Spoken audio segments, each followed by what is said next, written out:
Good morning. So it's Saturday in Las Vegas, which means that I'm hoping that most of you had some coffee.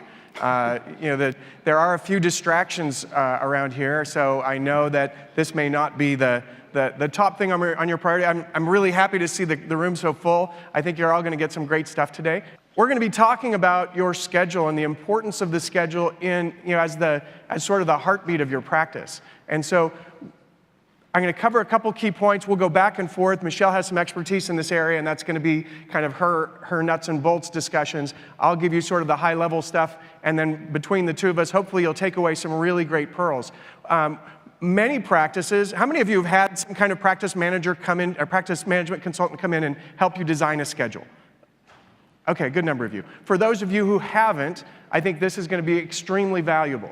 For those of you who have, I think it's going to help you understand sort of what's the why behind the what. You know, you come into an office, there's a schedule there. You learn it, you figure it out. If you weren't involved in the process of creating it, there's an art and a science to it. So our job today is to talk about that. I'm going to cover a couple key points about the schedule. First, we're going to talk about how it's all about the patient experience. Everything we do, right?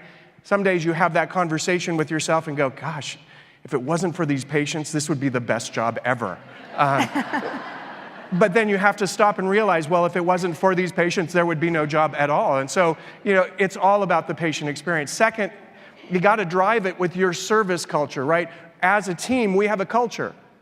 And you can be, you might be the Sporto office. You might have, there's sort of a culture that goes on there, and it permeates everyone who's there. So we want to talk a little bit about why that culture is important. Next, we'll talk a little bit about how do you stay sane as you run through the course of a crazy day. Right? We've all been there. Like in the middle of the day, your hair's standing on end.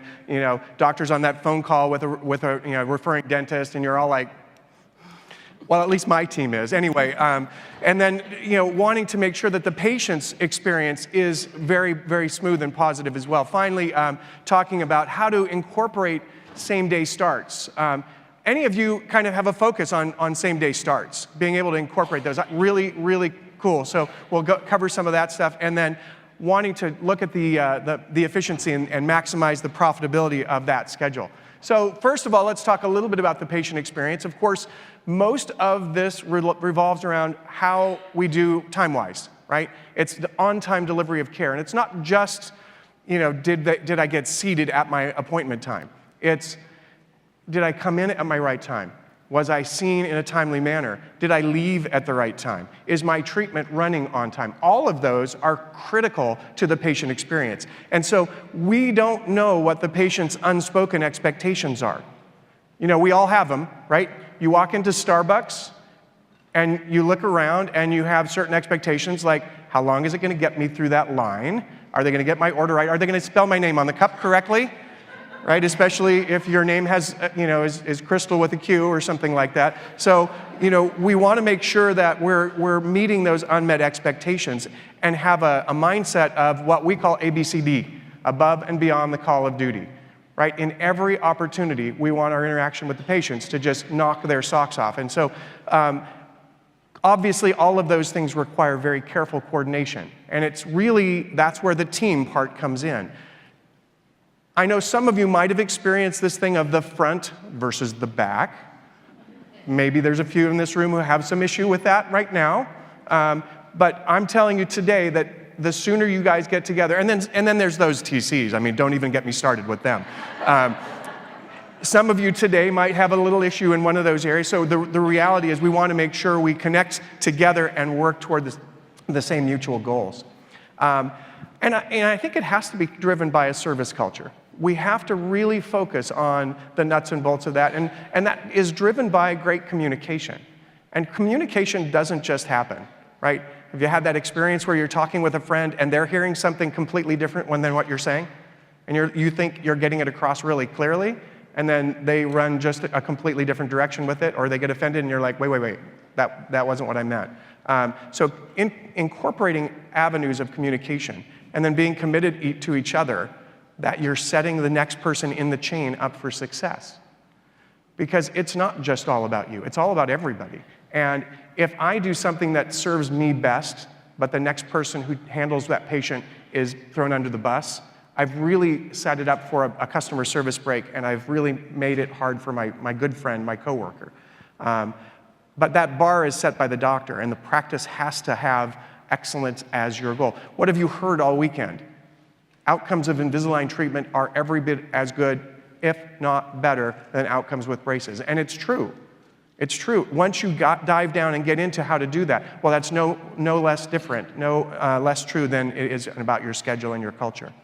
And I really think that creating a culture of service is your secret sauce. And that's the one thing that can make you successful, even in a competitive marketplace. Because if you're knocking people's socks off with your service, if you're creating great experiences in your office, nobody's going to want to go anywhere else. So we all have some of those days when it comes to our schedule. And I'm just going to play a little experience here. Odontic office. How can I help you? Yes, this is Ryan. My son missed his appointment 2 weeks ago. I need to reschedule. Do you have anything tomorrow? Ryan, may I ask your son's name? You don't recognize my voice. I'm sorry. I only have answered approximately 300 phone calls in the last 2 weeks. My mistake. Your son's name? My son's name is Henry. Henry Smith. He missed his appointment. We never got a reminder call, and that is why we missed. Mr. Smith, the reminder calls are a service we try to provide. They are not guaranteed to happen. That is why we gave you an appointment card. I don't need an appointment card. I need the reminder call. It is your job to call me and tell me when my appointment is, therefore it's your fault Henry missed his appointment. Do you have something tomorrow, preferably after school? I'm sorry, Mr. Smith. We book our appointments out 8 to 10 weeks. We do not have an opening in our schedule tomorrow. I have something next Thursday at 10:20. No. My son cannot miss school.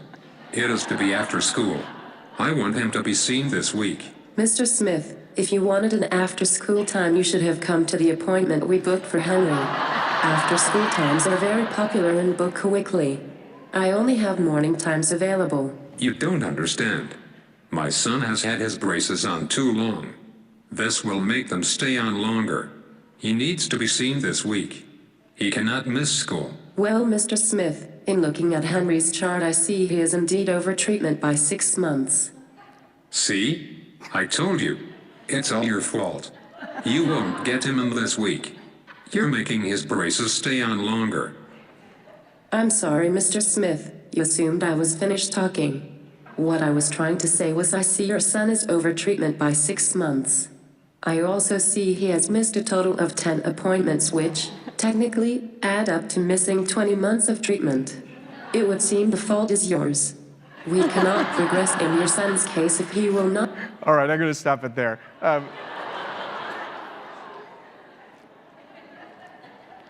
So, I mean, maybe we wouldn't have had that exact conversation with Mr. Smith, perhaps. But we all have those moments where we'd really love to tell that patient or parent what we really are thinking, right?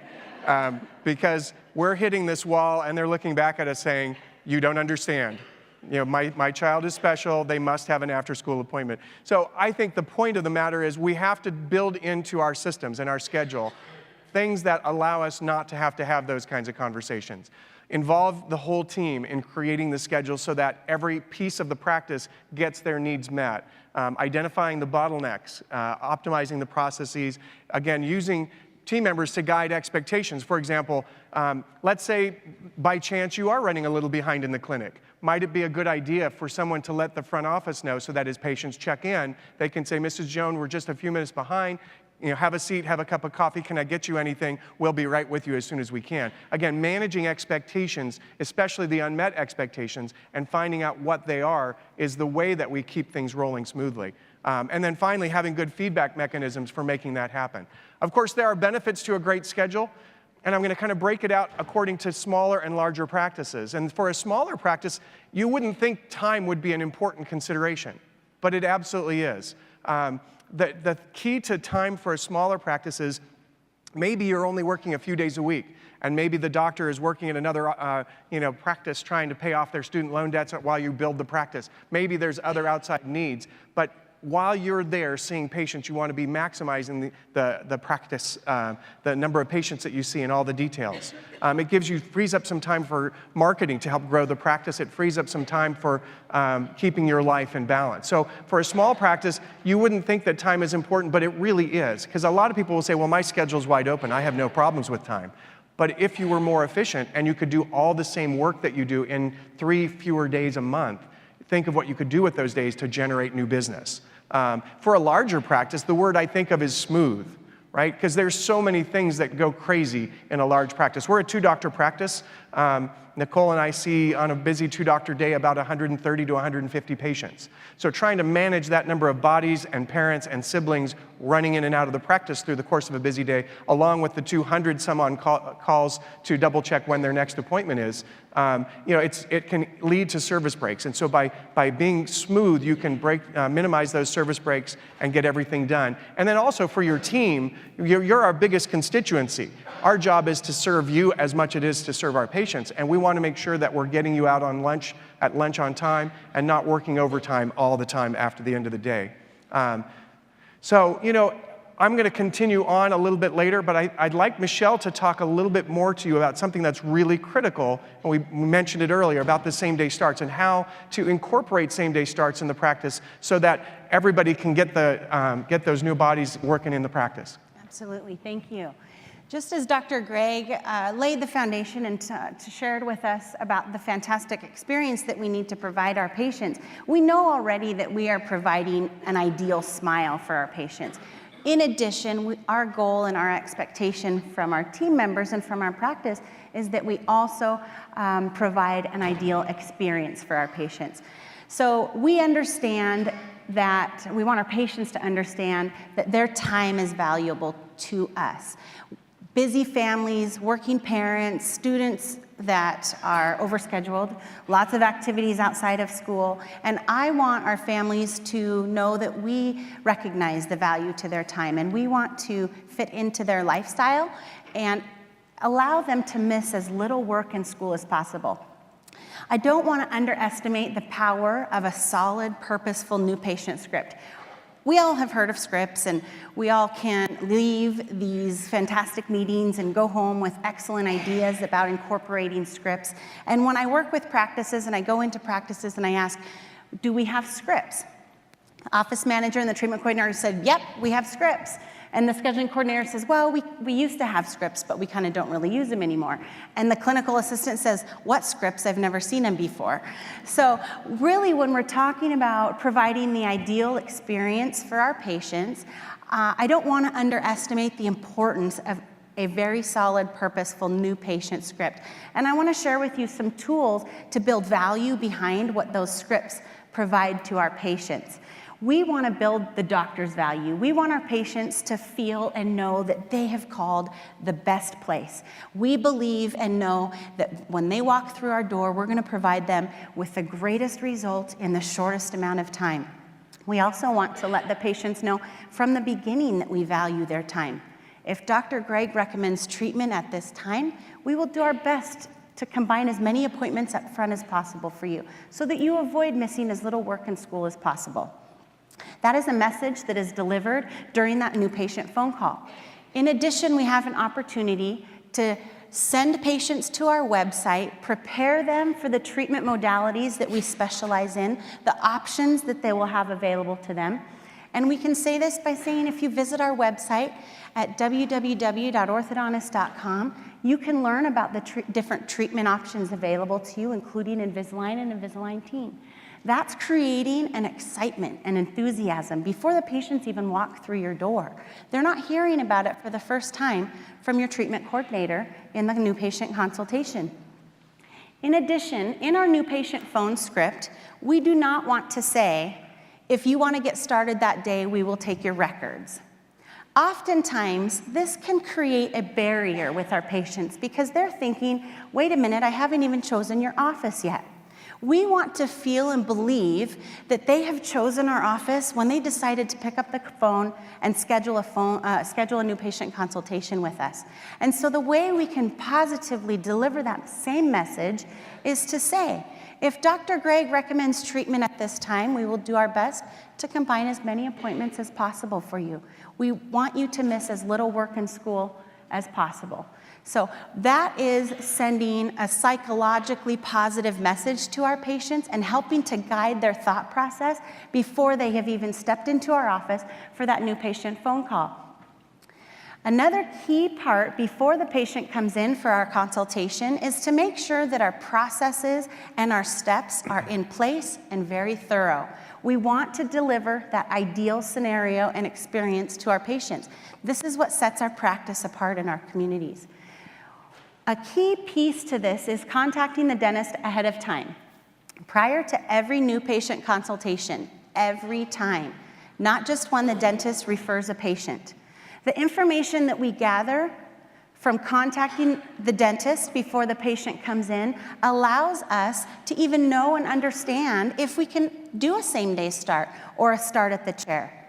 How many of you actually will accomplish 30% or greater same-day starts at the chair? Anybody? Fantastic. There are many practices all over the country that are achieving that because they understand the value to having those thorough processes in place and to create that seamless transition into a patient starting treatment in our practice. We know, or we can gather the information from the dentist when we contact them ahead of time, if the patient has any pending dental treatment. We don't want to incorporate and facilitate same-day starts and have it backfire in our office. We want to have our ducks in a row before the patient gets into our office.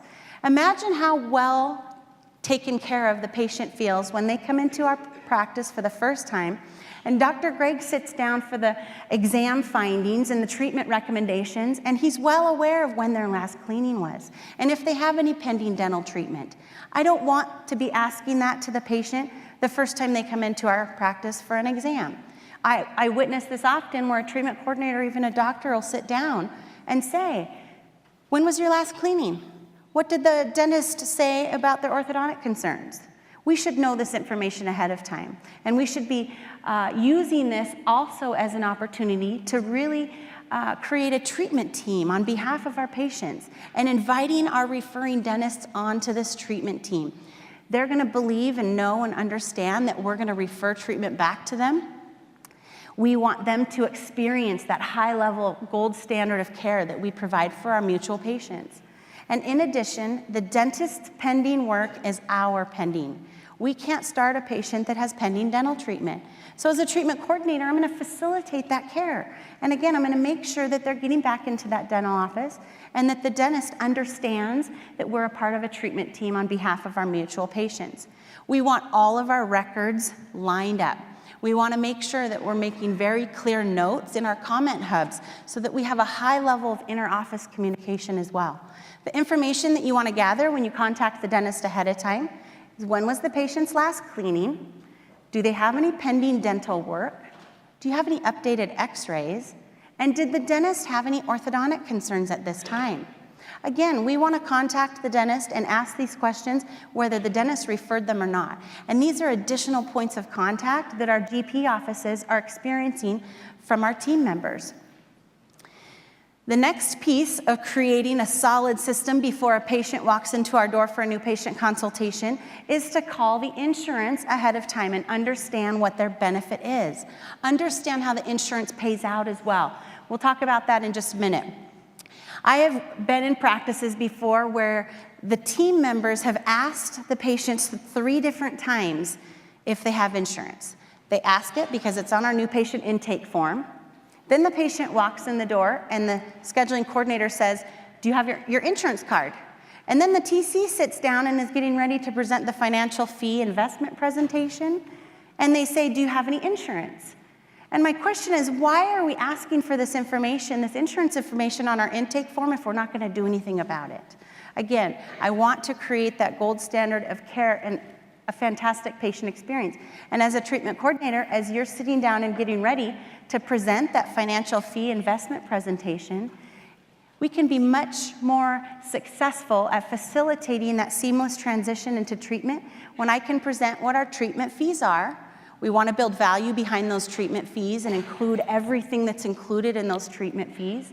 And then I say, and your insurance estimation is estimated to pay out at this amount, which leaves the patient portion here. As a courtesy to you, we can make financial arrangements on this patient portion. And then we proceed forward, again, in a very patient-centered discussion on what fits with this family's budget.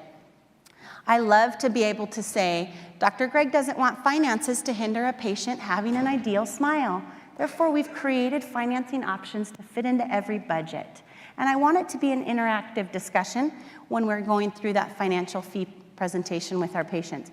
If I don't have the truth behind the barriers to them starting treatment, I can't creatively address those barriers, and I can't facilitate that patient getting started. I don't want to just print a fee presentation and slide it across the desk to them. Again, I want it to be an interactive experience so I can truly find out what's important to them around their financial arrangements. When you know how insurance pays out and you can set up accurate financial ledgers, we are reading more accurate financial delinquencies. I'll explain that a little bit. At the end of the month, when we're evaluating our parameters that Dr. Gregg and I are going to discuss later on in the presentation, we want to make sure that our information is accurate. So those parameters that we're evaluating, again, is accurate information. I've worked with practices that, you know, we have a large financial delinquency on the insurance side of things, and the financial coordinator says, oh, well, that's not really delinquent. They only pay out quarterly. Well, then let's adjust that ledger so that it's effectively reading how that insurance pays out so that we don't have inaccurate financial delinquencies. In addition, once the first EOB comes out, we want to make those adjustments. Our goal is to have as few adjustments as possible and to show accuracy on our financial delinquencies. The final step to our patients coming in for their new patient consultation and is to confirm their new patient phone call. I don't like talking to this or referencing this as a new patient phone call. We are in a relationship building industry, and when I have to confirm an appointment, I'm assuming that the patient is going to forget and they're going to no-show their appointment. We are in a relationship building industry, and I want to use this as an opportunity to introduce myself. Hi, my name is Michelle. I'm Dr. Gregg's treatment coordinator. We're looking so forward to seeing you tomorrow. Did you have any questions, and did you receive the paperwork I mailed out to you last week? No, everything's fine. I also have an opportunity, many times the patients will give me additional information. They'll say, how long is that appointment going to last? I have an appointment right afterwards. Instead of them thinking that they're not going to be able to make that second appointment and no-show our appointment, I'm just going to let them know, and I'm going to make very clear comments. You know what, we'll make sure we get you out on time. Again, we're respecting the value of our patient's time. We don't want to rely on automated systems for our new patient phone calls. Again, it's a very personal touch. It's a point of contact. We want to build doctors' value. They don't want to let doctors down. They don't want to let you guys down and no-show their appointment. So when I can say, Dr. Gregg's looking very forward to seeing you tomorrow at 10. We'll see you then. Again, they don't want to let Dr. Gregg down and no-show their appointment. There's tremendous value built into that. When we can facilitate our confirmations of our new patient consults like this scenario lays out, our no-show rate decreases for our new patient consultations. So I just wanted to provide you some tools to be very successful at that and to allow your team members to succeed at that. How many of you do a morning huddle every morning? Be honest. Good numbers. How many of you attempt to do a morning huddle and struggle getting all your team members in on time? Excellent. Today, thanks for your honesty with that. Today, my goal is to give you team members value behind what the morning huddle's purpose is. When each team member knows what role they have in it and how it eases their schedule and their day when we can have proactive actions around our schedule. Because that new patient huddle shapes our day and shapes our schedule. Many times during a during a morning huddle, the new patient brief goes a little bit like this. I've got Tyler coming in at 10 o'clock. He's 13 years old. He was referred by Dr. Dentist, and I think it's a second opinion. When Susie took the call, she just had that feeling. How a new patient brief should look to where we are incorporating each team member and discussing the inner office communication, that high level of inner office communication that we want to achieve in our practice, we're going to break this apart. We're going to say we've got Tyler coming in at 10 o'clock. He's 13 years old. His mom travels full-time for a living. He doesn't have any pending dental treatment, and his last cleaning was 4 months ago. We've got a PAN in the system, so I'm not going to be taking a PAN on him, but I look at the clinic, my technicians in the clinic, and I say, most likely I'm going to scan Tyler, so I'll be bringing him out to the clinic around this time. I'm preparing my technicians for what their schedule and their day is going to look like. Then I look at the scheduling coordinator, and I say, I'm going to facilitate Tyler having a record scan today or an Invisalign scan today at this time. Please don't add any emergency appointments. Please don't put any needed appointments in this spot because I'm going to be putting Tyler out into the clinic.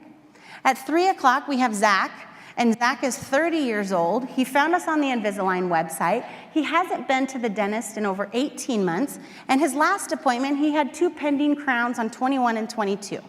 So I look at the clinic and I say, I'm not going to start Zach today. I look at the scheduling coordinator and I say, if there's any emergency appointments or appointment needs, this is a great spot to put them in. So again, we're being very proactive in what our schedule and our day looks like. And we have that high level of inner office communication from our technicians in the clinic to our scheduling coordinator. This goes a long way in bridging that gap that Dr. Gregg referenced, the divide that we see between the front and the back office. We were actually visiting earlier this week, and Dr. Gregg was saying how beneficial it is when you can have one of your clinicians or have your clinicians shadow your front desk in an afternoon. Having your scheduling coordinators shadow your clinicians from 3 to 5 in the afternoon so they can truly experience what each other's day traditionally looks like. Again, we really want to set up proactive scheduling. It is not a benefit. We know that customer service isn't just a perk. It should be a level of expectation, that gold standard level of care that we are providing our patients. Another piece that I want to add into it about that gold standard level of care is how can we effectively influence our patients to not only choose our practice, but to choose our recommended treatment modalities. It still boggles my mind how many practices don't take digital x-rays during their new patient consultation. Digital x-rays is such a phenomenal sales tool for our patients. We provide them with a financial fee investment quote. We send them home with it. Are we sending them home with a copy of digital x-rays to support and build value behind that fee quote? We know mom's talking to dad about it, and patients smile and they see their social 6. We want to show them the value and the truth behind their malocclusion. And we want to discuss what doctors' concerns are if treatment isn't pursued. And pictures are extremely valuable to that. It allows us to facilitate those same-day starts and have greater success with that. And it's allowing us better influence with our patients. Many times we have patients come in and they say, I just want to fix this one little rotated tooth right here. Every time I smile, I see this one little rotated tooth. And they think we can fix it for $500 with a retainer, right? Our digital photos are going to truly show them the value behind what doctors' treatment recommendations are. To continue on that patient-centered care and that gold standard level of care, we want to realize and recognize that we do this every day, all day. We need to summarize doctors' treatment recommendations, and we need to talk and lay out very clearly what the next steps are. So doctor leaves the exam finding and the treatment recommendations, and we're here as a treatment coordinator in the consultation. And I'm going to summarize. Dr. Gregg's recommended Invisalign treatment for approximately 18 months. The next step is to take a digital scan. We don't do the GUI impressions anymore. And this will take just under 10 minutes. We can take that for you today to avoid an additional trip in, and then we'll deliver your aligners in about 5 weeks. I have Tuesday the 10th at 9 o'clock, or have Thursday the 12th at 2 o'clock. Which works best for you? I don't want to ask a patient to tell me yes. I don't want to sit back and say, do you want to schedule your appointment to get started? I want to facilitate that seamless transition for what doctors recommended in the exam findings, because we believe that we have the best solution to give them the greatest result in the shortest amount of time. And so that's that gold standard level of care that we want to provide our patients. With your scheduling coordinator, it's imperative that we provide the tools and the training that our scheduling coordinators need to be proactive in their scheduling. Set those clear expectations. Create that high level of accountability with our front office. We want to manage holes in the schedule.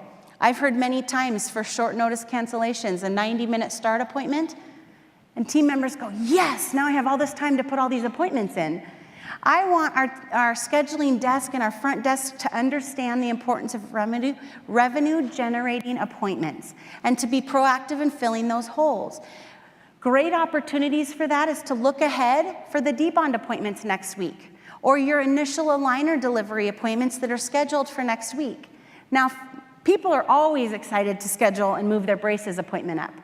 Your dentist does this often. If they have a cleaning appointment that opens up, they'll call you and say, I had an appointment open up. Can, by chance, you come tomorrow at 10 o'clock?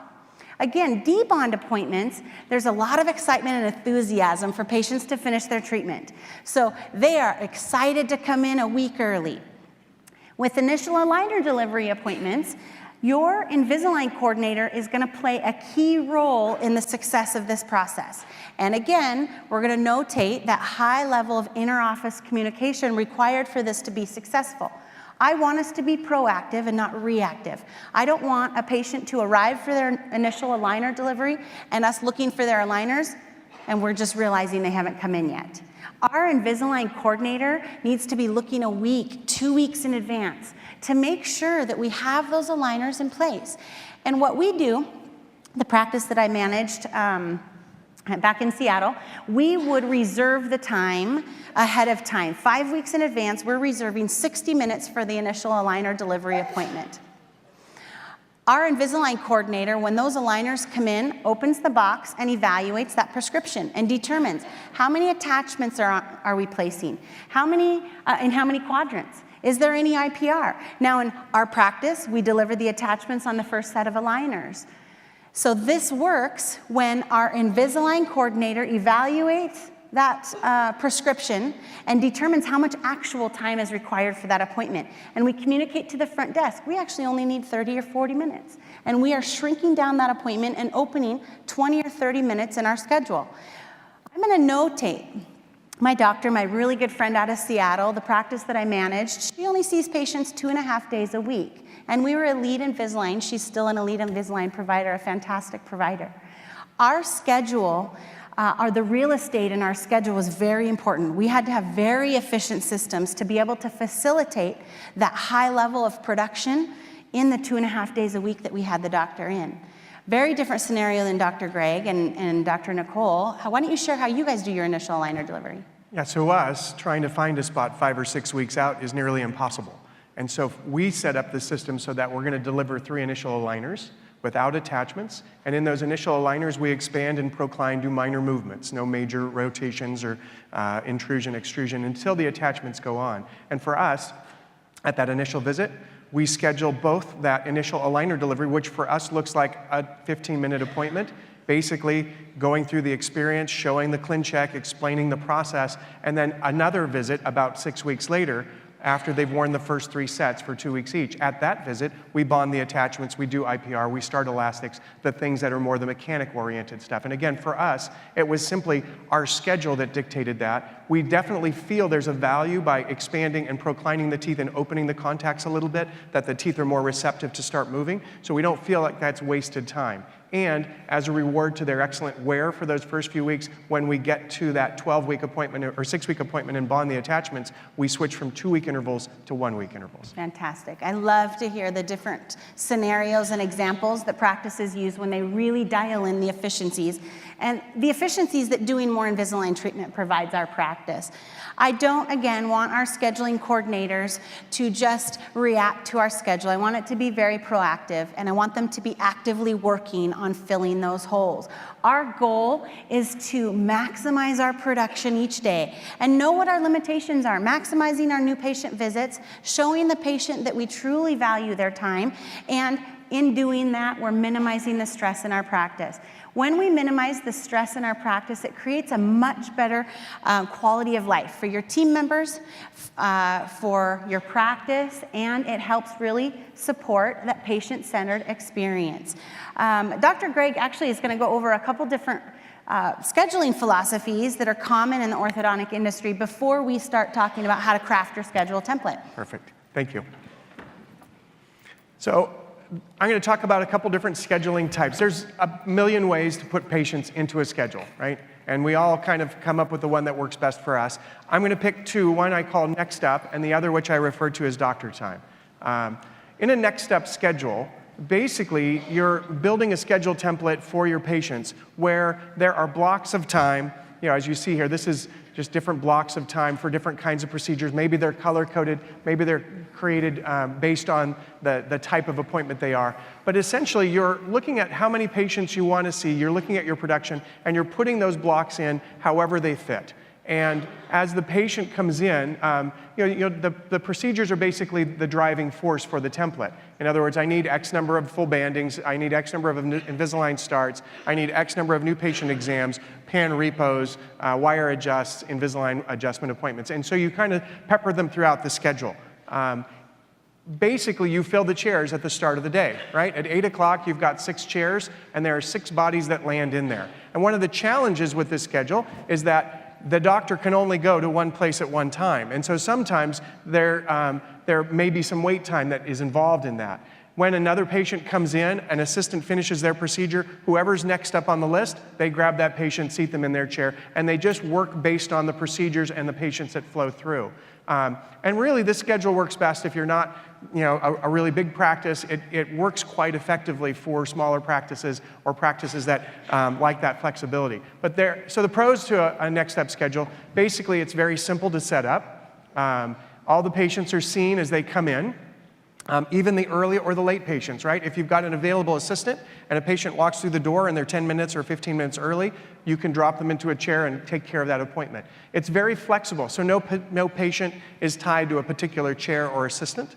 It's production driven again, so in your schedule, you look at how much you'd like to produce for the month, you look at the number of days of the month that you're going to see patients, and you divide it out. So here's how many new patient slots I need, here's how many start slots I need, and you can plug those in on a daily basis. And finally, most days in the schedule look pretty similar.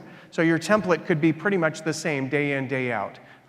With that schedule, there's also a few cons. For example, and I alluded to it a minute ago, the doctor needs to be potentially in multiple places at one time. I have a friend who's a urologist, and his daughter was a patient. And he said, one day he pulled me aside and he said, "You got to talk to me about how you guys schedule."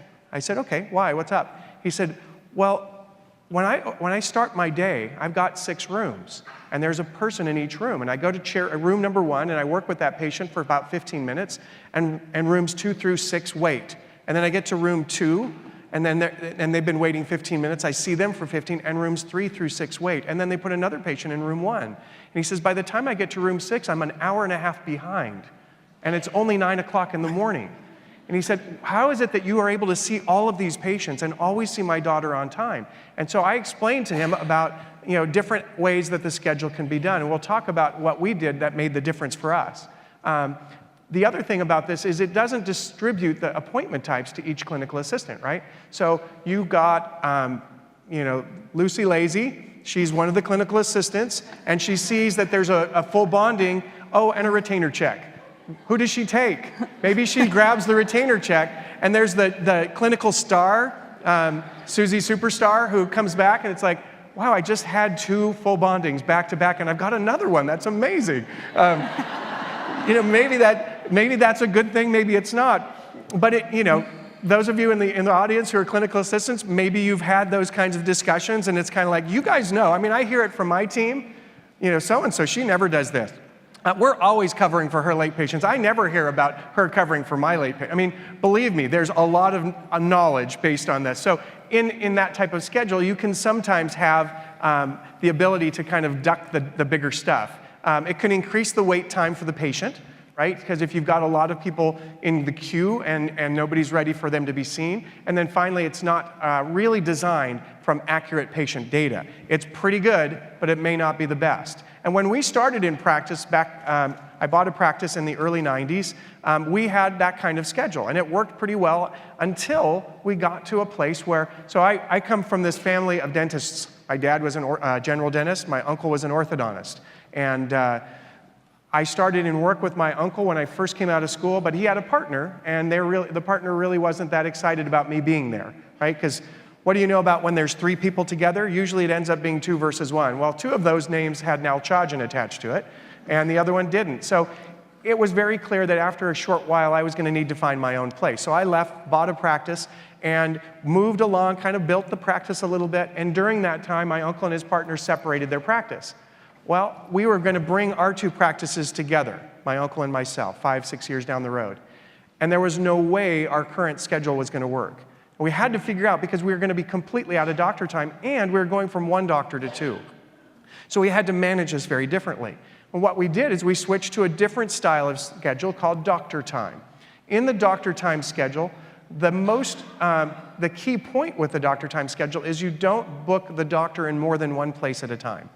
Now, it may seem like magic, and it kind of is, but it is actually something that can be managed very, very closely and run smoothly with a lot of effort and a lot of planning. But the priority is you never book me in one chair at more than 1 time. So let's say we have patients in chair 1 and chair 2, and they both sit at 8 o'clock. The procedure in chair 1 might need me to come right at the beginning of the appointment, but the procedure in chair 2 might need me 5 minutes in. And so I can go to chair 1, the assistant could be untying the wires in chair 2 and not ready for me until I'm done in 1 and ready for 2, and so forth as you go throughout the course of the day. And you block out your doctor time for those banding appointments, you block out your time for the new patient exams, and so you build in around those times. It allows the doctor to move smoothly from patient to patient. And it gives the patient the perception that, wow, these guys really have their act together. I don't know how they do it, but I've never had to wait. In our practice, we have a practice management software system that likes to eat patient appointments, right? The patient checks in, they're in the flow, and then they're gone. And so every now and then, somebody's just lost in they've checked, they think they're waiting for their appointment, and we don't know that they're there. And so we tell our patients, look, if you have to wait more than 10 minutes, something's very wrong. Come to the front desk and we'll figure it out. And that does happen from time to time. So in our practice, we use this very, very effectively. It really works best when each clinical team member is designated to a chair. Right? So chair 1 is Susie, chair 2 is Maria, chair 3 is Lupe, and you go right through the list, and that's how that works, so that each chair has that assistant assigned, so they know what their day looks like at the morning huddle. They can look at the schedule, and we do. We have, our schedule uses increments of doctor time that are 5 minutes long. And so, 1.5 minutes long. And so we have a 7-page schedule, which seems crazy, and it is a little bit, but you can look at your column and see exactly how your day is going to flow, where your breaks are, all of those kinds of things. There's an advanced version of this, which is called Patient Manager. Any Patient Manager systems, people running Patient Manager out there? It's phenomenal. My hat's off to you. We've never been able to take it to that level. But with Patient Manager, you actually assign your patients to a clinical assistant or a team of maybe a couple clinical assistants. And those assistants see that patient every single visit throughout their entire course of treatment. If there's an emergency, they do their own emergency scheduling. So it's really, it's very valuable, very powerful, and it gives a very intimate experience for that patient, even if you're a huge practice.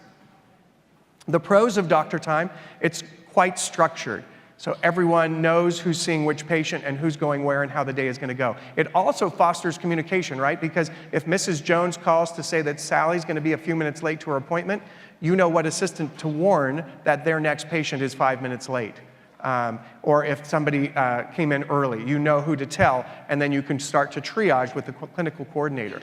It greatly reduces the doctor's ability to pick and choose who they see, right? We have a light system in our software, and for me, it flashes blue, and for Nicole, my partner, it flashes pink. So I can look at a glance at any workstation within the practice, wherever I am in whatever room, and know who's waiting for me and where I'm supposed to go next. And the clinical team has to call you at your doctor time, even if you're off time. And that's my biggest problem. I don't support my team as well as I should by getting to the chair on time and keeping things running smoothly. So, it really requires a commitment by everyone to do the best they can to stay with this time. And finally, it really facilitates patients waiting less, being seen on time, and equally important, and we don't tend to put enough emphasis on this, getting out of the office on time, right? Because moms, do you schedule things back to back? Do you have 4 kids and you're on this? I'm here for this length of time, and I've got that pediatrician appointment next, and then we got to drop Joe off at his soccer practice. And I mean, if you don't get out on time, it's almost worse than being seen on time. Of course, with any schedule type, there's going to be some cons. It's a bit difficult to set it up, right? There's a lot of pieces, and Michelle's going to go into this in great detail in a couple minutes. And so you need the help of somebody who's been down this road before. And an experienced scheduling consultant like Michelle is really invaluable to the process. Second, it's kind of slow to implement and slow to create. First of all, it takes some homework before you can even begin to create the schedule. And then, if you book like we do out 10, 12 weeks, and you've got all those appointments in there, before you can implement the schedule, you have to get through the schedule and the patients that are on the schedule currently. So it might be 3 months, 4 months, 5 months in the future that schedule finally kicks in. We worked this summer to develop a new schedule. It's kicking in January. We finished developing that schedule at the end of July, but it took us that long to clear, and it was just easier for us to plan it for January.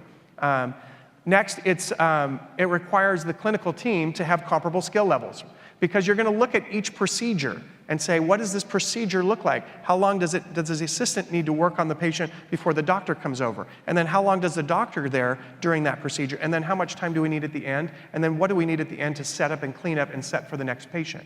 So you come up with a template for each appointment. But as you do that, it requires that everybody's able to work at that level, right? We have scanners who can do a scan in 15 and others who can do a scan in 5. Right? How do you figure that out? So it's got to take a little bit of work to get everybody up to the same skill level. It's certainly less flexible, right? There's a rigid column, everybody's in their spot, and then it's a little harder to manage when someone's out sick, right? If you're shorthanded in the clinic and there's a whole column of patients and everybody else is scheduled, what are you going to do? You got to find a way to see those patients. With any type of schedule, there are lots of different ways you can optimize it.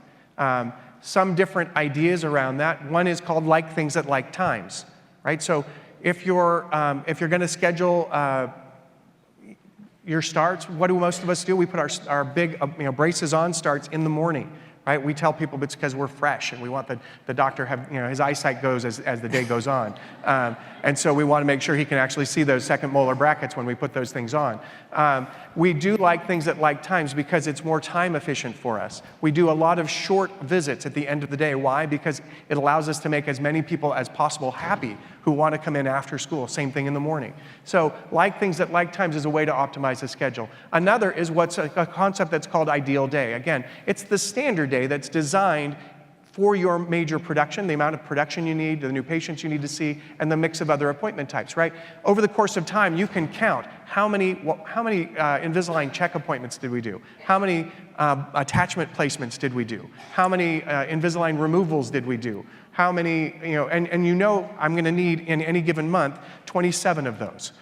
And so in your course of your 14-day schedule, that means you need at least about 1 to 2 a day to cover that basic, but if you want to add for growth, you need to add a little bit more. So the ideal day gives you your basics, but then there are these alternative days, and you create alternative schedules in order to increase certain appointment types or for busyness, school holidays, things along those lines. And some ideas of those alternative days might look like a D-band day. Any of you do a D-band day? Is it a blast? It's hard, it's tough on your lab. We did D-band day for a long time, and we made like a big party of it. We'd have a theme each month, and we'd dress up, we'd have loud music, and you'd have 10 or 15 patients come in the course of a morning and do all braces removals and pepper in some other kinds of appointments. Those who weren't getting their braces off during that time were like super pumped for when it was going to be their time. So that's a really fun thing to do. Also, a lot of us use what's called a production day, right? Those are those days when the kids have the day off of school, like this yesterday was Veterans Day. If your office was open on Veterans Day, maybe you could, knowing the kids were off of school for Veterans Day, you could open it up to do more bigger appointments, more new patients, the things that really drive your business. And production days are also extremely valuable if you know you're going to be out of the office for a week, right? Because if you're out of the office for a week, you lose a week of production. And so you have to pick up that production around that week, and maybe having a production day before or after helps you catch up what you missed out on. I think an Invisalign day is a great way to do this, and I'm not talking about a day where you woo new patients into your Invisalign part of your practice. What I'm saying is, let's say you're beginning this journey into Invisalign, and you don't have a ton of Invisalign patients, but you want to give the perception to those patients that you do a lot of Invisalign. So you lump them all together at the same time in your schedule. So they look at every chair and everybody else is doing Invisalign too. And it gives that feeling like, wow, they're really on the ball and they're doing a lot with this. And it gives your assistants the opportunity to kind of share and learn, grow together. So that's another way to do that. So we've talked about the value of a well-crafted schedule. We've talked about some different types of scheduling. So I'm going to hand it back to Michelle, and she's going to give you some nuts and bolts about how the schedule can be put together. Let's look deeper at what those next steps are and how to set up those processes so that we can create the efficient schedule template that Dr. Greg just referenced. What we first want to understand is what our procedure count is. Take the last 12 months, take your 5 busiest months, and count up your procedure counts. How many of each procedure are you doing in those months? Add them together, divide them by 5, and you have the count for that procedure and what you have been doing over the last year. After we understand our procedure counts, don't worry, we'll add in growth, but we want to then determine our procedure list based on those procedure counts. What are the procedures that we are doing most of? Understand what procedures you're doing and how many you're doing each month, so that when we start to put together our procedure configurations, it can be accurate and we can have a reality of what's actually happening. We want to know and understand the procedure mix and what they look like. I'm going to reference 2 different types of management software. Some of the management softwares out there deal with buck sheets and posting codes, procedure codes. You'll have a code assigned to each procedure, and we need to post that procedure code to record it for that patient. Some management software has appointment types and appointment classes. I'm going to put a sample of a buck sheet up here, and you'll notice there's a whole bunch of posting codes next to each procedure. Sometimes those posting codes will also be associated with a different status change. So once that posting code goes on to the patient's treatment card, it will also change the status. Now, on the other scenario that I shared with you about appointment types, keeping a certain appointment type will also be associated with the status change with a patient. It's extremely important that your team members understand the accuracy needed when posting a patient code to match up to the procedure that's actually happening that day. Or if a patient comes in and they're scheduled for a 30-minute adjustment appointment, but that patient has a broken bracket, we need to change that appointment type to reflect exactly what's happening. We're going to talk a lot in a little while throughout the presentation about benchmarks and reporting that we want to look at and evaluate for your practice to understand how healthy your practice is and where we have room for improvement. However, garbage in, garbage out. If we are not posting accurate codes, if we are not reflecting accurate appointment types on the schedule and what's happening with our patients, we're not going to have that accurate information to evaluate at the end of the month to understand how effective and efficient we are in our processes. So again, make sure that you're training up each team member to understand what codes you post when, and have it match and reflect what's actually on the schedule for that day. Because we all know many times it doesn't match up. A patient will be scheduled for one thing, and they'll come in and there'll be something else that we have to address that day. So we have to make sure that we're posting the accurate codes or that we're changing the appointment types. After we understand and determine our procedure counts and we put together our procedure mix, we want to determine our reality, because many times our perception doesn't match our reality. And so time studies really show us in your practice how much doctor time, how much assistant time is needed for each procedure that's happening in your practice. And it varies from practice to practice. Dr. Gregg and I provided you a sample in your handouts of a time study. You guys can photocopy that. You can use that as you set up your schedule templates. But again, the purpose with our time studies is to understand within your practice how much doctor time is needed for each procedure and how much assistant time is needed for each procedure. We want reality. We don't want to just create a schedule template off of what our perception is. With those time studies, it's also going to show us what is needed with training and calibrating our team members to bring them up to our level of expectation. Dr. Gregg referenced, some technicians will be doing a scan in 15 minutes and other technicians will do a scan in 5 minutes. We want to understand where we want to have the ability, where to target our energies and our training for our technicians to calibrate our team and bring them up to the same expected level. We want to also support each team member running at their optimum and their peak performance daily. When you're using your time studies and setting up your time studies in your practice, I recommend each assistant doing 3 time studies for every procedure that you do in your practice. If you have 2 doctors in your practice, I want each assistant to do 2 time studies per procedure and per doctor. This gives us, I think my next slide, yep, this is a sample of the time study that we gave you, provided to you in your handouts. This gives us the ability to average out our times to know exactly what's needed as we start to craft your schedule template.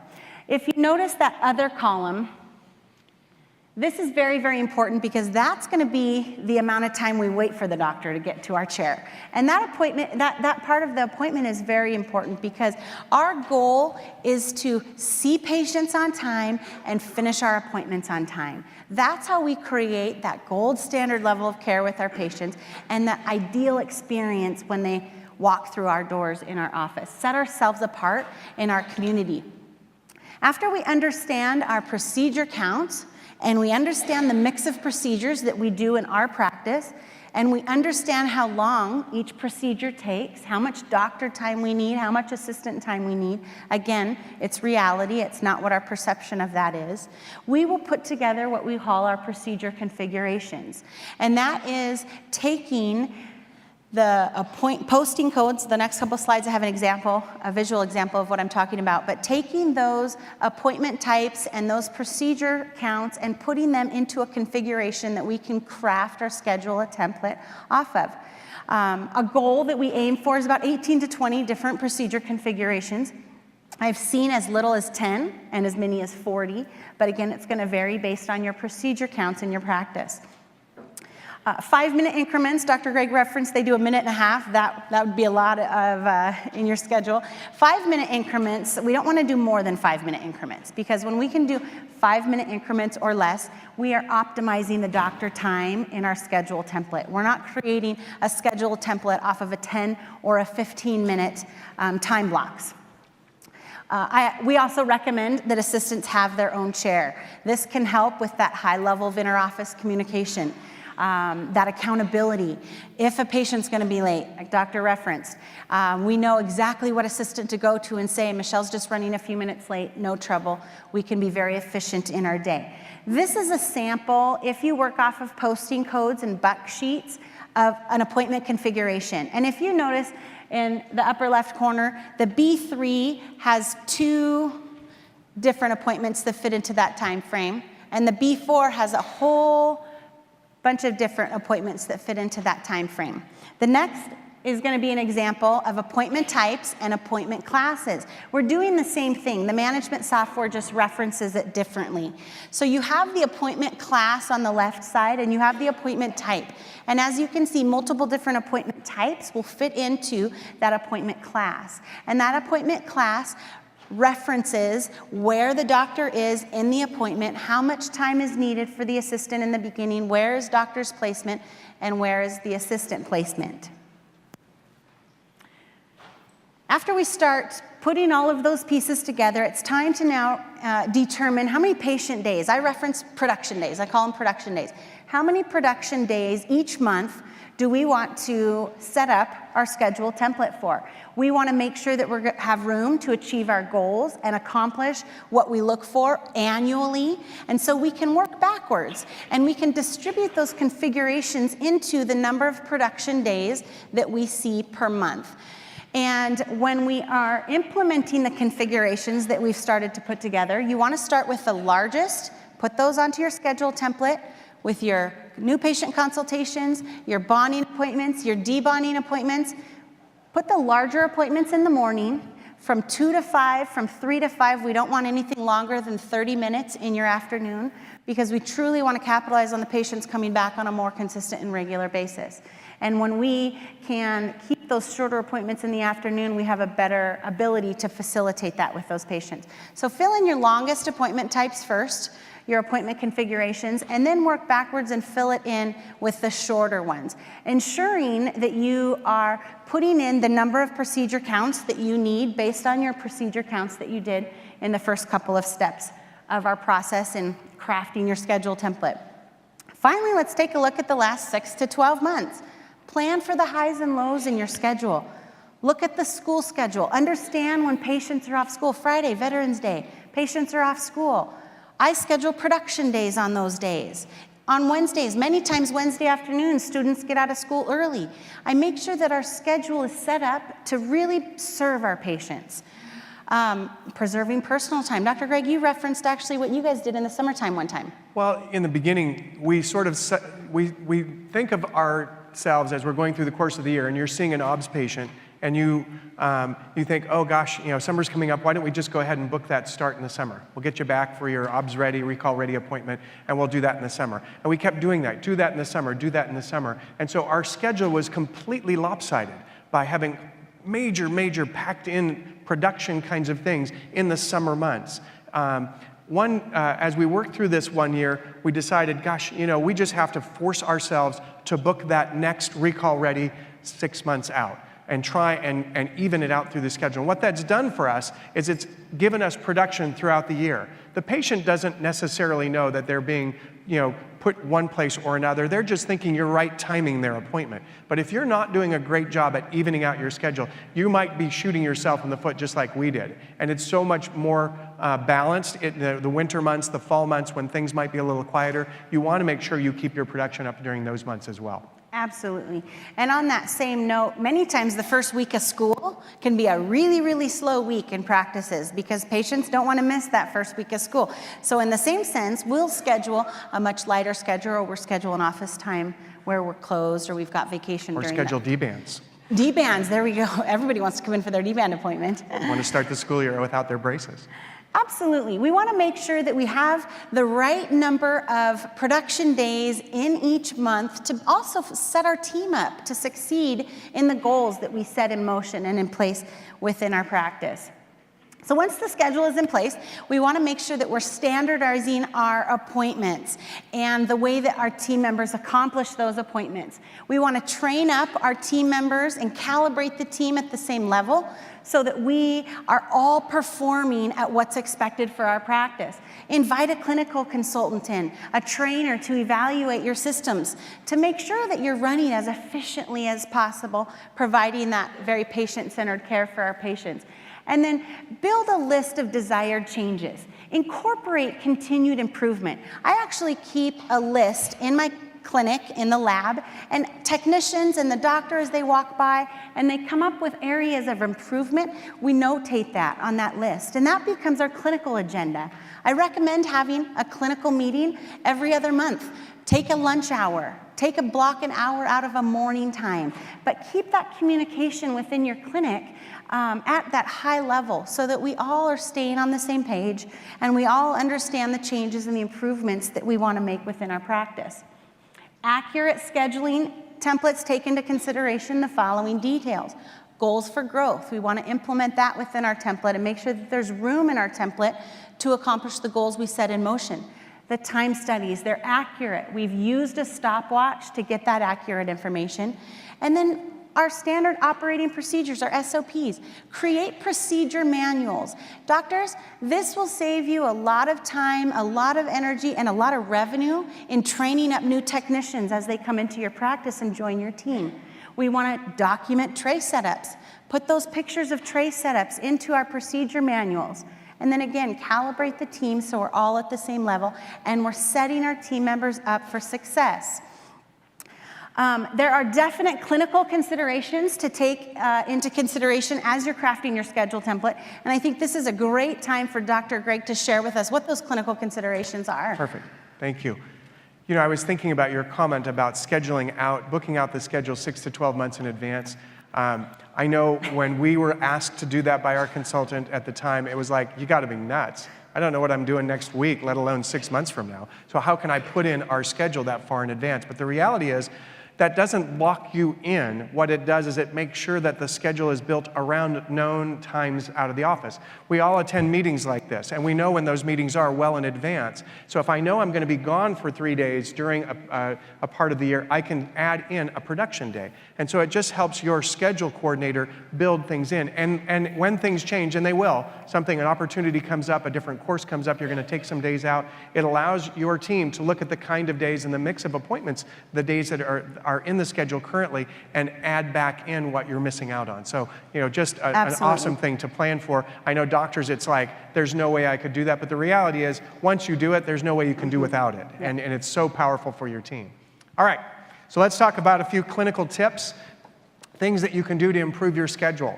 I'm going to go through these kind of quickly. These are things that you can incorporate so that your schedule runs more efficiently.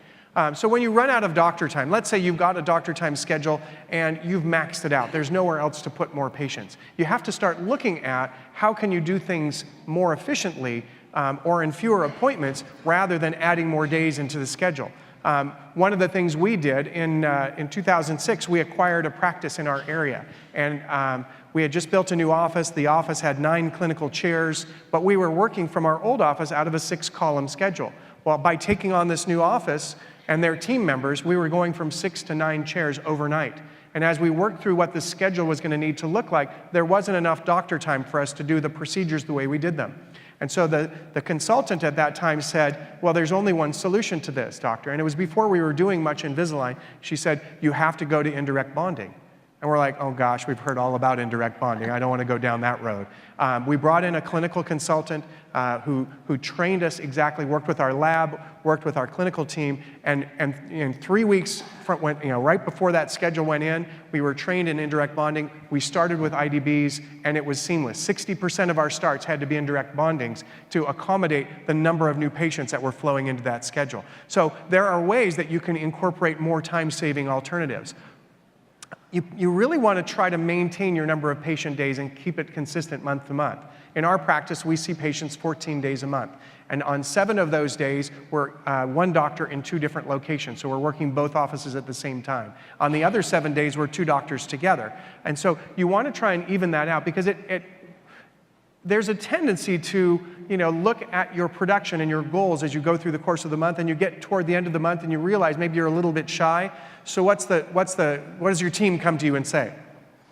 Can we work through lunch? Can we add in another day so we can meet those goals? Well, if you don't vary those number of days that much, then it puts the focus on every single day being the maximum that it can be. Right? You have to if that spot is open, you have to find a way to fill it today because you're not going to have that spot available after that time. So filling every day, adjust for vacations and things, and then don't compromise on your non-patient time, right? We all have balance in our lives. We want to try and keep our lives in balance, and adding more and more at the office is not the way to do that. Resist adding more hours and days at the end of the quarter to make bonus. Again, it just keeps things rolling along so that your team maximizes the time that you have. Looking at same-day starts, you want to make every effort in order to have flexibility built into your schedule so you can facilitate those same-day starts. So you want to be able to capture the patient when they're most excited. What we've done is you have a floater in the clinic, an assistant maybe who comes out of sterilization or who comes out of the lab or comes out of records and can drop into a chair to do that scan or to put some braces on. it's really important to have a TC team and clinical team that work to support each other, right? So in our office, when the TC comes out and they stand there and they look at the clinical coordinator, it's like, what? What are you doing to us now? She's like, well, it would be nice if we could just sneak this in. But it has to be give and take. I know there are times when our TCs, when they have a minute, in that certain block of time, they might come out and they might triage trays, or they might grab some OBS or retainer check patients and take them to their rooms. So it has to be a co-op. You both have to work together. And finally, I think the goal is, and remember what the goal is, as that new patient gets slipped into the same day start, it's all about everybody getting that production and the practice rising together. In our practice, we keep a little spot of what we call reserved records in our records column at the end of every exam. So the exam is in this block, but in the records column just after is this block of time, and that's our scan time. And so we know that if a patient, or it's impressions for indirect bonding, so we've got the opportunity to get that same day start, and it's built into the schedule. Now, there's all sorts of things that we have in the back of our mind when a patient comes in. One way that we can really improve the flow of our patients through the clinic is to do more Invisalign starts. And the way to increase clear aligner starts is to begin at the beginning, which is the new patient exam. And so I love this slide and the way it presents it. We know that some patients coming in absolutely want braces. And they are excited about the colors and all of that. And there are some patients on the other side who come in and say, if it's not Invisalign, it's nothing. I'm not going to do it. But the numbers on those ends are smaller than we really perceive. Maybe people come in with an idea. They're leaning one way or the other. But doctors, you really don't realize how much power you have in determining what type of modality that patient starts, what kind of treatment. Because most of the patients come in, the 80% come in, and they look to you for what's best for me in my care, in my situation. And it's your strong recommendation for, in this case, here are the reasons why I think Invisalign would be the best choice. And then let the TC work with the patient and handle the objections, if there are some. But I think it's really important to say, I recommend this Invisalign treatment for you because. And that would be enough in many cases for them to say, gosh, I really wouldn't have looked at it that way. For example, in an open bite. When a patient comes in with an open bite, I tell them, look, it's really Invisalign or nothing in this practice for you because it makes such a difference in these kinds of cases. We've treated surgical level open bites non-surgically because of Invisalign. Yours would be so much better if we did Invisalign in this case. And so you build the compelling argument for it and guide them. If we want to look at ways to increase clear aligner starts, we also have to have accurate timings for our aligner appointments, right? So most of us came from a braces background. And when we started doing Invisalign treatment, we just sort of wedged those patients into existing appointment shapes. And we drop them into a 30-minute wire adjustment, or we drop them into an existing kind of appointment type. Just like Michelle talked about getting timings for your procedures and looking at your procedure mix. Well, guess what? Our practices evolve. Our procedure mix changes as time goes by. And so your schedule also has to reflect those changes if you're going to be most efficient. We know from experience that most Invisalign types of appointments are shorter and require less doctor time. And so we want to make sure we're maximizing every visit by having the right kind of appointment shape for those appointments. Resist fitting them into those wire adjustments because it's going to waste doctor time and waste assistant time. It's not as efficient.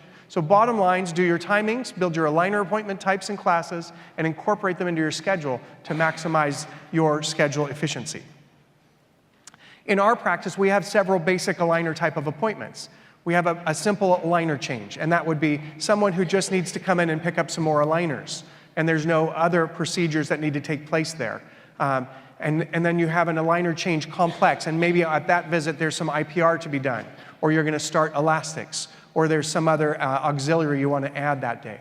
There's a bond initial attachments appointment, right? So whether it's at the first visit, as Michelle said, when it was done in her office, or after aligner 3 as it's done in our office, somewhere along the way you have to allow time for bonding attachments. And that appointment is very different than a typical bonding appointment for braces, right? Because there's not a ton of doctor time in the beginning. The assistant, you come over, you place the trays, and then you walk away, and the assistant does some of the things. You come back to clean up the flash and give some instruction, and then you go forward from there. Check for an aligner deband.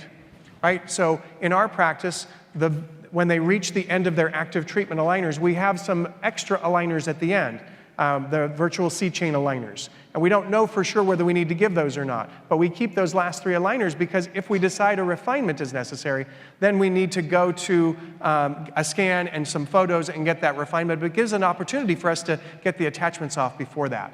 And then, of course, the clear aligner deband. That's the end of Invisalign appointment. And that looks like maybe making impressions for retainers or delivering Vivera, however it is that you make that, having time for reserve records time for final records that appointment.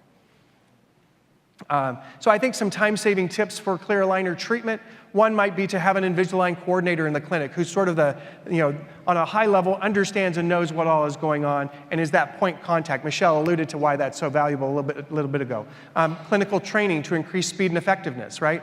They have the scanning shootout here every time they have this meeting, and that's who's the scan master, who can scan in the fastest amount of time. Make some sort of thing like that and put a little incentivize there, doc. Have the team kind of work against each other and see who can be your scanning guru in the office.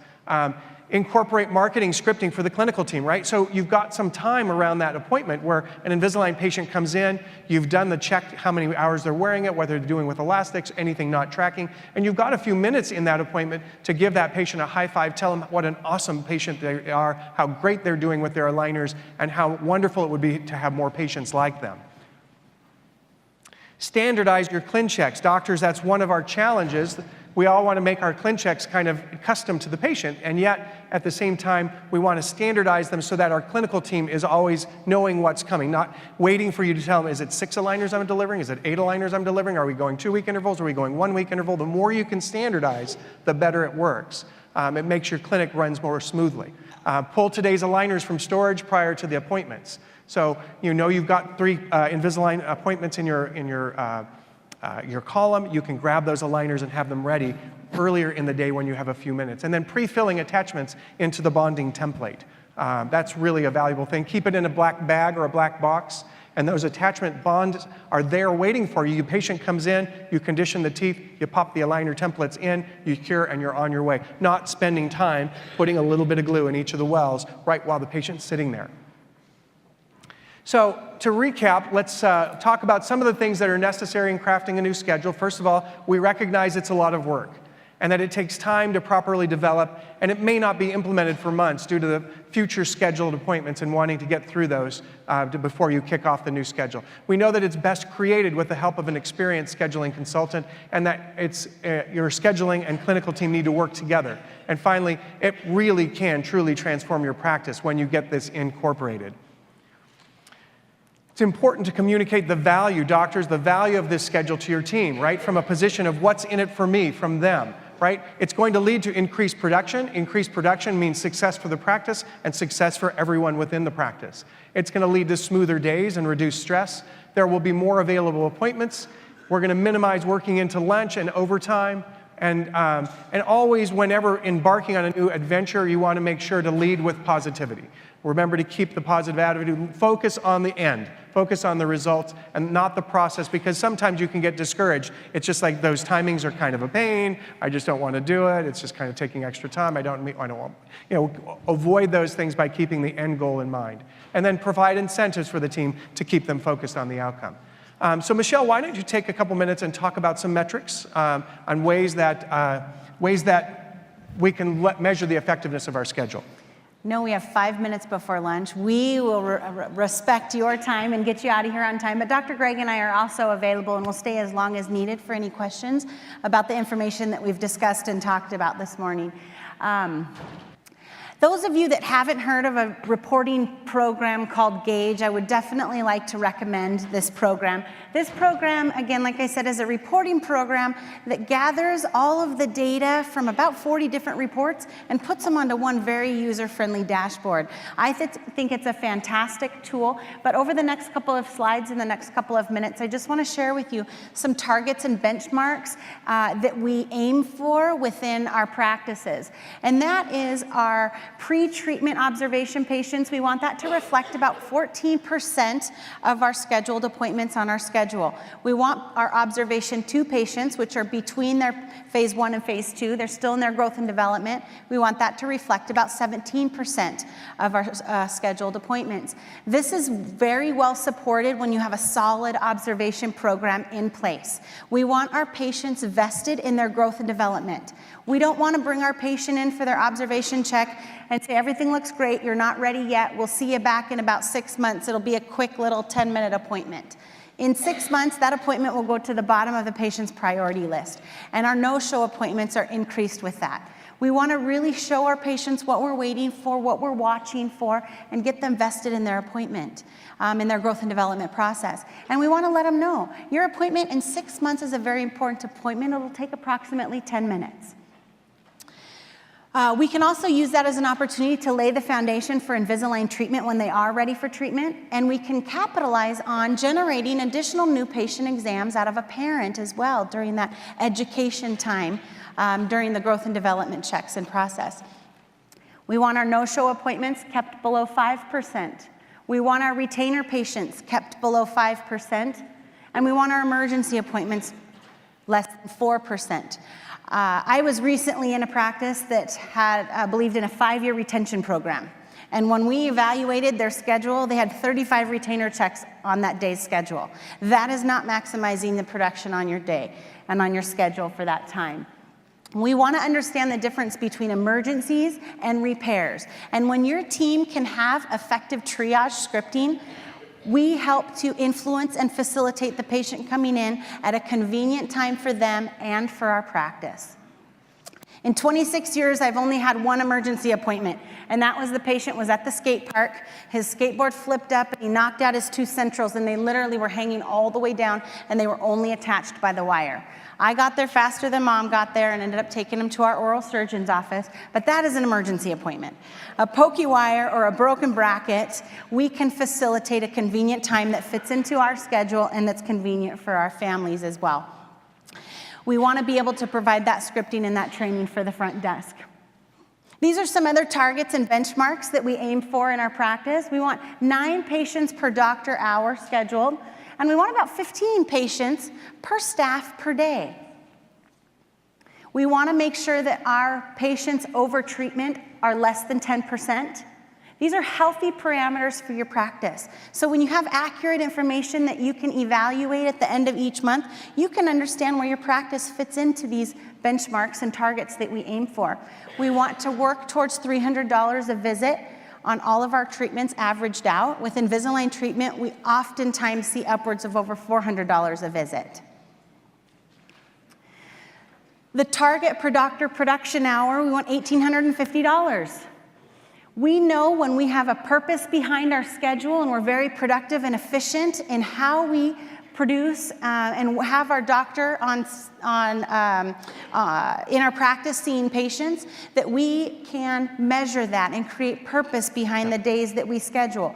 Increasing Invisalign treatment allows us to maximize the amount of production that the doctor does when they're in the office seeing patients as well. Knowledge of revenue-generating appointments also helps to facilitate that, and it supports less errors in the schedule from our scheduling desk. We've already referenced and talked a few times about creating high production days in your schedule to help support and to facilitate that. I'm not going to spend too much time on this because, again, I do want to get you out to lunch, but we created this handout and provided this to you regarding our treatment efficiency and evaluating our treatment efficiency.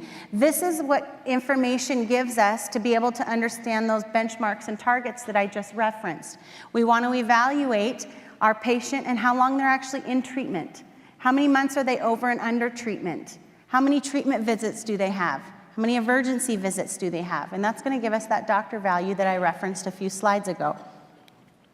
When we evaluate that information on the treatment efficiency report, it gives us a direction on where to target our energies and our training. Is our patients beyond their estimated months in treatment because of our scheduling inadequacies? Are they beyond their estimated months in treatment because of noncompliance with their appointments or noncompliance with their treatment, their aligners or their rubber bands?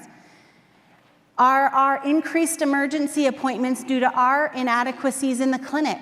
New materials we've used, new assistants we've brought on? Or is it that our patients are chewing on rocks and they're coming in with a lot of broken brackets? So this information helps us to narrow down where to target our efforts. And we can also use this information to ensure that we are setting up accurate financial arrangements within the accurate scope of time that our doctors are actually accomplishing their appointment.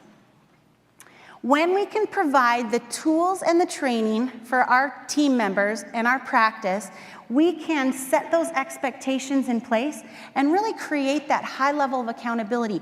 When we do this, we minimize micromanaging. Nobody likes to micromanage and nobody likes to be micromanaged. So please provide the tools and the training that your team members need to be able to succeed for your practice. I'm going to pass it over to Dr. Greg and let him wrap things up for you guys to go to lunch. Bring it home. All right, so some take-home messages for you today. An effective schedule is the engine for your practice. It drives every aspect of your practice.